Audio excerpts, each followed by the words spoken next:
Hello everyone, it's Eulite here and welcome back to my channel. Today I'm building a fall-inspired family home for The Sims 4 and I'm on the Potter's Splay Lot in Willow Creek. When I was building this home, my goal was to capture the feeling of fall with the color swatches that I chose. I was inspired by heritage homes that I've driven past before, and as you see I ended up using build items from the Strangerville pack. I think that the orange wood tone with the green and cream accent was perfect for this build, and I'm really happy with how everything turned out. Originally I'd wanted to share this video with you last month, but things got a bit busy for me, and I wasn't able to finish editing and recording this video until now. My goal though is to get back to posting regularly, and I have already been brainstorming about builds for December, and I can't wait as Christmas and the holidays are my favorite time of the year. I wanted to make sure I finished the exterior of the build before I moved on inside to the layout, and after a bit of adjusting the roofing, I was able to get it just right for the bay window. I ended up choosing a black roof color and went with the scalloped roof shingles, as I thought that it complemented the style of the windows and the doors best, and included the trim just because I like how that finishes things off. And for the decorating of the front porch, I went with the base game flower boxes just to finish things off, as I liked that they were a bit more simple and wouldn't end up competing with the landscaping that I do later in the video. Now as I move inside, I'm just working on the downstairs floor plan and deciding how I want the front entryway to look. The double door from Seasons with the orange wood was a perfect match, and it still complemented the Strangerville style. I wanted to include a downstairs bathroom, and I was glad that I was able to create the smaller one and just tuck it away to the near back door. And I wanted to keep the downstairs open, so I placed my kitchen cupboards first before dividing up the rest of the space for the living room and dining area. I love these cupboards from Cottage Living, and I was so happy to be able to use that dark teal greenish color. As you'll see, I choose the same swatch for the sofa and for the pattern on the dining chairs. I finish off the dining area with a hanging light from Cottage Living, and then I get to work on the upstairs layout. This upstairs layout includes 3 bedrooms and a large bathroom. Although I decided to decorate 2 of the bedrooms as a nursery and kids room, I could also see the extra rooms being changed to an office or upstairs laundry room if your household didn't include younger members. For the bedroom doors, I stuck with the doors that came with the Strangerville pack. I went with a beautiful wooden floor to capture the feeling that this was an older home, and I continued my green theme into the bathrooms before I moved back downstairs to decide how I wanted to decorate the dining and living areas. As you end up seeing, I layer the rugs that came with the laundry day pack, as I like how that overall looks, and I thought it looked nice with the round dining table. I went with the side table for the living area from Island Living, as I liked that it was round and smaller and that I could tuck it in perfectly between the armchair and couch. Going forward though, I do hope that the Sims team creates more smaller round side tables for future releases, as a lot of the side tables we currently have in game are definitely more square shaped and really oversized and can be a bit difficult to work in. After finishing the living space, I moved to decorate the entryway by including the coat hanger item from Seasons, along with the new side table and wall lights that came with Cottage Living. I added clutter with the backpack and shoes to make it look a little bit more lived in, and included a couple plants as I thought they filled out the space nicely. I did build this lot before the new Blooming Rooms kit was released, but I can already think of how much better this home would look with so much more of the lush plants that came with that kit. I recently bought it and was so happy to see the variety of colors and pots that were included in it.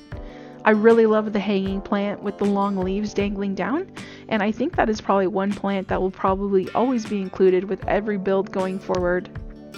Do you have an item that always gets included in your builds?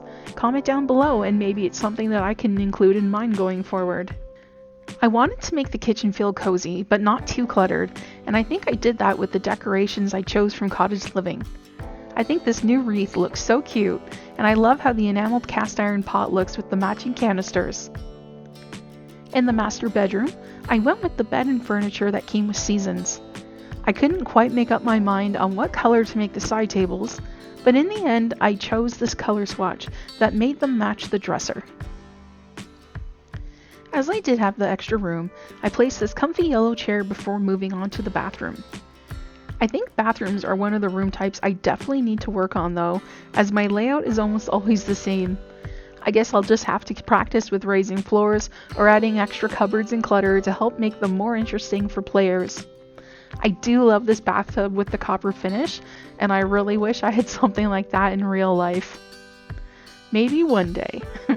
I wanted to keep the decoration simple in the master bedroom to help keep costs down, but also to help make it easier for anyone downloading this lot to just decorate it themselves. If your sim likes to paint or do cross-stitching, then I figure you wouldn't want other items in your way on the walls if you're just going to take them down. The first child's bedroom was built with a little girl in mind that loves bright colors and getting to be creative. I love the wall item of the photos that are hung up with lights, as it reminds me of what I've done in the past and really wanted to include it here for her as well. Next I moved on to the nursery, and I was very pleased with my makeshift changing table created by using the ottoman from Laundry Day and the dresser that came with cats and dogs. I continued the blue and white theme with the cloud shelves and matching overhead lights. I did consider continuing the same fall color themes with the kids' rooms, but I thought it was more likely that the parents would respect that their kids would have their own tastes and not necessarily want to match the rest of the house. As this is a smaller room, I was happy to finish decorating with a blue armchair, footrest, and plant, just to add some warmth to the room. For the landing at the top of the stairs, I kept things simple by using a hallway table from Laundry Day and painting and rabbit figure that came from Cottage Living. Now we are coming up to my favorite part of this build, and that is the landscaping. Before I can show you the front yard, I'll just show you first how I came up with decorating the backyard. I thought a deck would suit this home and also add some interest for the build. It did take a little time to decide where I wanted the stairs to go, but I am very pleased with how it all turned out. I kept the decor simple by adding a barbecue and side table, and built in some walls to be able to add a ceiling before using the same columns, railings, and stairs that I used on the front porch. After figuring out how I wanted to complete the roof, I then went around and placed my fence using the one that came with Strangerville so that I could have the same matching orange wood tone. For the front yard, I used the terrain paint to add a driveway and matching walkway.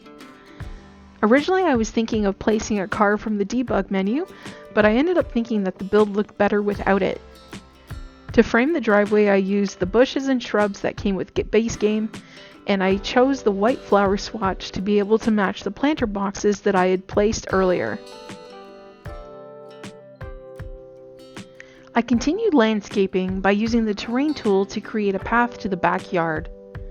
To add dimension, I used a ground level bush from base game to help frame the path and add shape, and placed the same bush that I used in front of the house.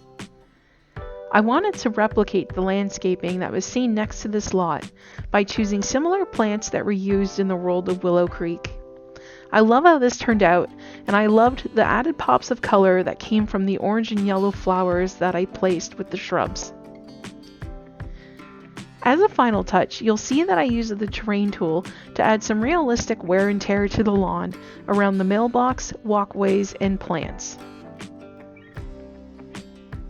As we are just about at the end of the video, I hope that you enjoyed getting to see my process with creating this fall family home. I have placed a link in the description box below to this build on the EA gallery, or you can also search for me with the gallery ID, it's Eulite. If you've enjoyed yourself, then I hope you will subscribe for more content and that you'll give this video a thumbs up. Feel free to leave any feedback or comments down below and ring your bell for notifications. Thanks so much for watching, and I hope to see you again next time.